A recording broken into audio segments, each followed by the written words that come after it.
Salam sejahtera saudara-saudara sekalian. Selamat mendengarkan firman Tuhan pada hari ini.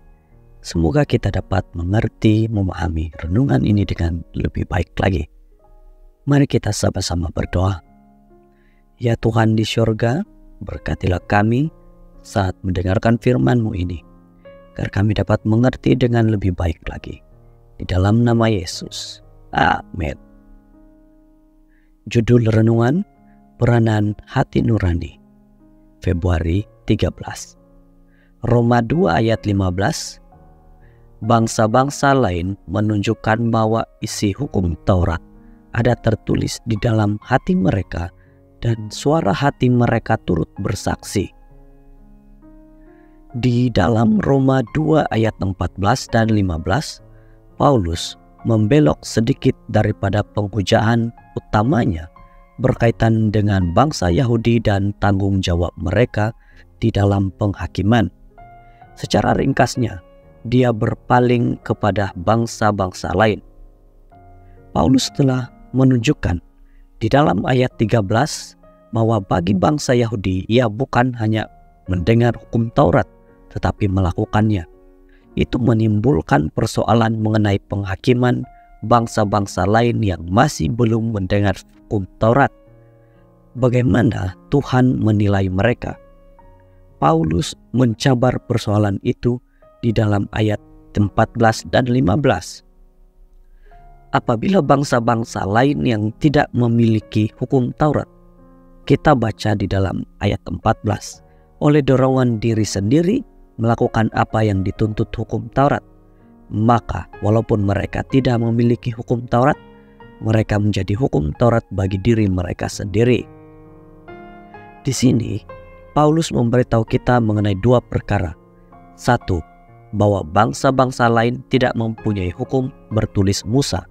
Dan kedua, bahwa mereka mempunyai sedikit pengetahuan mengenai standar hukum Taurat secara dalaman, yaitu mereka oleh dorongan diri sendiri melakukan sesetengah daripada perkara yang dituntut oleh hukum Taurat.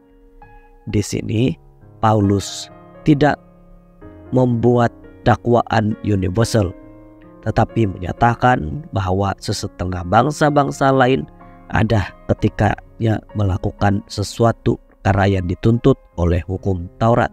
Oleh itu, sebagai contoh, bukan semua orang penzina, pencuri atau pembunuh. Sebenarnya, secara umumnya manusia merasai perasaan untuk menghormati ibu bapa mereka, menyadari kesucian kehidupan manusia, dan mengamalkan kejujuran, seperti yang dituntut oleh 6 hukum terakhir.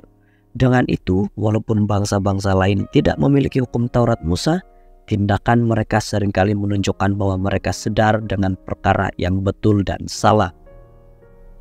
Berdasarkan apa? Kita mungkin bertanya, mereka mempunyai pengetahuan sedemikian. Melalui hati nurani, Paulus memberitahu kita di dalam ayat 15 dan fakta bahwa Tuhan telah menuliskan kesadaran terhadap apa yang hukum tuntut di dalam hati mereka. Ingatlah bahwa Rasul itu tidak menuntut terlalu banyak bagi hati nurani manusia. Sebaliknya, dia mencadangkan bahwa hati nurani berkembangkan dengan penanaman kesederhanaan ketuhanan, walaupun minimal, terhadap perkara yang betul dan salah. Di dalam ayat ini, kita mendapati bahwa hati nurani kita adalah berkat pemberian Tuhan yang bertujuan untuk menyadarkan dan membimbing kita. Nasib baiklah sebagai umat Kristen, kita mempunyai keistimewaan penyadaran hati nurani kita melalui pembacaan Alkitab. Hati nurani yang dididik, yang bukan hanya sensitif, 1 Korintus 10 ayat 5, atau tidak cukup sensitif, 1 Timotius 4 ayat 2, adalah berkat yang perlu dipupuk. Bantu kami hari ini, Bapa, untuk menjaga kesehatan hati nurani kami dan kemudian belajar bagaimana untuk menggunakannya bersama-sama dengan firman-Mu dan Roh Suci. Itulah firman Tuhan pada hari ini. Semoga kita dapat mengerti dengan lebih jelas lagi. Tuhan memberkati. Mari berdoa. Tuhan, terima kasih firman-Mu hari ini. Kami begitu bersyukur karena kemuliaan-Mu ini. Di dalam nama Yesus. Amin.